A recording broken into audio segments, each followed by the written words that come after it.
Salut la team, j'espère que vous allez bien. Aujourd'hui on se retrouve pour une nouvelle vidéo et dans cette vidéo on va parler du nouveau casque VR qui va sortir bientôt de chez Pimax, donc le Pimax cristallin. Donc ce casque est plutôt pas mal, c'est pas le 12K de chez Pimax qui arrivera plus tard, mais il se situe entre le Pimax 8KX je sais pas quoi et le Pimax 12K qui va sortir plus tard après le cristallin.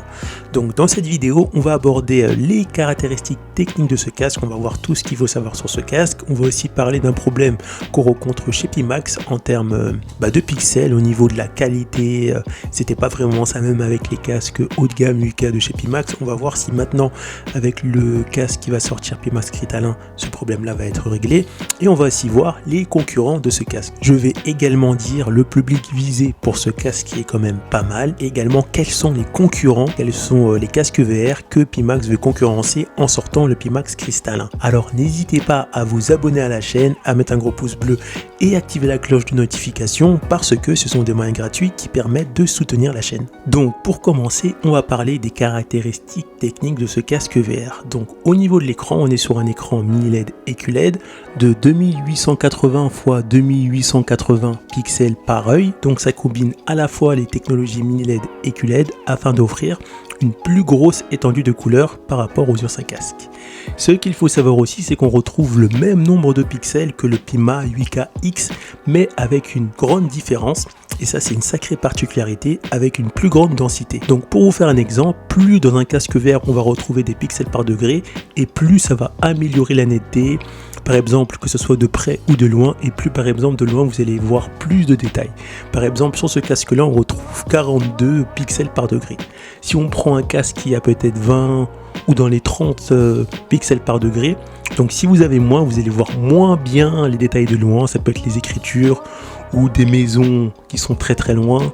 Et plus vous avez des pixels par degré, et plus vous allez avoir une meilleure qualité, vous allez voir plus de détails de près comme de loin. Donc c'est vraiment quelque chose qui peut être très intéressant. C'est pour ça que c'est important lors de l'achat d'un casque VR de vérifier aussi les pixels par degré, parce que certes la résolution de l'écran est importante, mais les pixels par degré sont aussi tout importants. Donc cet écran propose un taux de rafraîchissement de 160 Hz. On peut également jouer en autonome avec un PC. Ce casque bénéficie bien sûr de l'eye tracking ou encore la prise en charge d'un module Wi-Fi 8G Wi-Fi 6E, et on a une batterie quand même de 6000 mAh. Autre particularité, et ça très intéressant de ce casque, c'est qu'on a la possibilité de choisir les lentilles, parce que ces lentilles on peut en acheter d'autres, on peut les changer, et ça c'est vraiment une grosse particularité parce que chez les concurrents de casques VR aucun ne propose la possibilité de changer ses lentilles. Donc ce qu'il faut savoir, c'est qu'on retrouve deux types de lentilles, soit les lentilles 120 degrés ou soit les lentilles 140 degrés. Donc bien sûr si vous prenez les lentilles à 120 degrés, vous allez vous retrouver avec 35 pixels par degré, et si vous prenez les lentilles à 140 degrés, vous allez avoir 42 pixels par degré. Donc en fonction des lentilles que vous choisissez, vous allez perdre en netteté et en qualité. Mais l'avantage c'est que pour la personne qui veut acheter le casque à moindre coût, ça peut lui permettre de faire des économies, et plus tard il peut économiser et acheter des lentilles supérieures. Donc c'est vraiment très intéressant parce que même si par exemple on casse les lentilles, on va avoir la possibilité cette fois-ci de ne pas changer tout le casque mais de changer uniquement les lentilles. Donc ça c'est vraiment quelque chose que j'apprécie énormément de chez Pimax. Donc on retrouve également 4 caméras CDTOF tracking, et la particularité de ce casque de chez Pimax c'est que cette fois-ci les capteurs de mouvement sont compris. On a également deux manettes qui ressemblent fort aux Oculus Touch qui sont fournies, c'est-à-dire que si on achète le casque pour le prix fort, on n'a pas que le casque, on n'a pas besoin d'acheter les contrôleurs avec parce que le casque et les contrôleurs sont fournis. C'est quand même une première chez Pimax d'avoir le casque plus les contrôleurs fournis pour le prix qu'on va découvrir juste après.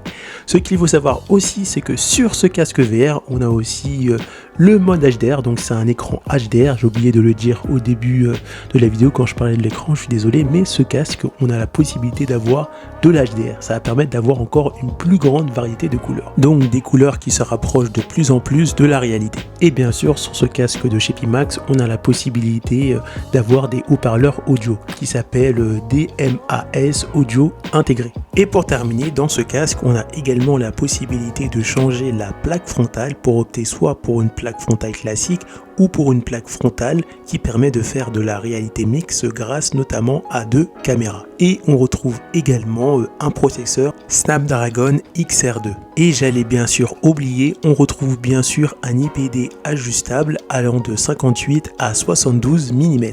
Et pour terminer, le prix qui fait quand même mal, 1899 $. Pour les personnes qui le précommandent, donc faut payer 30 € pour le précommander et vous avez une réduction, vous pouvez payer le casque 1599 $. Donc là j'ai vu que les précommandes étaient en rupture, je ne sais pas s'ils vont refaire des stocks pour refaire des précommandes, mais sinon il faut payer le prix fort. Donc maintenant on va un peu parler du problème qui était récurrent chez l'entreprise Pimax. Pimax, l'avantage c'est qu'on avait des casques VR avec un grand champ de vision et avec une résolution d'écran énorme, mais on retrouvait encore, on voyait encore les pixels, il y avait des défauts sur l'écran, c'était pas hyper beau pour de la 8K et je pense beaucoup de personnes se sont plaints et Pimax se sont remis en question et ils ont décidé d'améliorer ça. Parce que sur leur casque VR précédent, au niveau de la technologie écran, c'était bien, mais c'était pas hyper bien.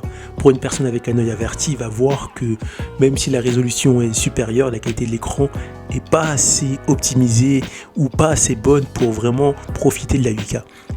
Donc pour répondre à cette problématique et au problème que je pense leurs clients ont dû leur faire le retour, ils ont sorti le Pimax cristallin qui a été inspiré du Varjo Aero.